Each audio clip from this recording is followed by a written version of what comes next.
Welcome to Unboxed Daily. I'm your host, Jason. And yes, as always, we're talking about the most talked about products from your favorite reviewers online. If you like what you see and you want to check out more, hit that subscribe button. If you really love us, hit the bell as well. It's a new week, which means new updates to the lists at Unboxed.tv. We're tracking the top products that your favorite YouTube reviewers and unboxers are talking about in multiple product categories. And this week, we've got some brand new additions and some movers and shakers that we want to highlight for you. First up in the phones category is the Vivo NEX. Now, if you haven't heard of Vivo before, you probably weren't watching all the coverage at CES this year, where they debuted their prototype phone with a thumbprint reader underneath the glass. Well, impressively, they were able to turn around their prototype in January into a full-blown phone launch this past summer. One impressive feature of the Vivo NEX is that it has a 91% screen-to-body ratio. And how do they achieve that? With that under-the-screen reader and a motorized pop-up camera, which means no reader on the back and no notch on the front. Even though this phone is being praised for its innovation and for the general aesthetics and styling of it, the software is leaving folks in a state of frustration as it's hard to use and not terribly customizable. And in fact, this may end up being the thing that kills the hype around this phone.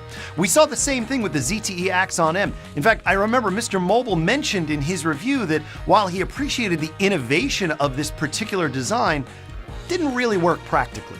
Next up, at the top of our computers trending list and the overall list on the front page, we've got Microsoft's latest addition to the Surface line of computers, the Surface Go. The Surface line of 2-in-1s have always been great for people who are working on the go, students all across the board, and even those who want to do video and photo editing. It can even play games. Now, the Surface Go has two versions that are being released. At a $400 price point, you're getting a version with 64 gigs of hard drive space and 4 gigs of RAM, and for the $550 model, you're getting twice that. Nonetheless, particularly if you're a student who's thinking about September and the upcoming new school year, the Surface Go is a great option for people who want to be able to both casually surf the web and get some good work done. Finally today, a strange but fun addition to our smart home list, the latest entry from Boosted and their famous Boosted boards. The Boosted Stealth was announced this past April and has finally been released to the larger public. And folks like Sarah Dietschy, Keaton from TechSmart, and Sam Sheffer have fallen in love with this latest edition. Boosted has done an impressive job of continuing to innovate on their electric skateboards, making the batteries last longer, shortening the length of the board, and making it a more overall usable experience for new skaters. One complaint about Boosted boards worth noting, they're still pretty heavy. Even the Mini still carries a decent chunk of weight. So if you're looking for something smaller to just throw in your backpack when you're not using it, you might want to look at something that doesn't have a battery attached to it.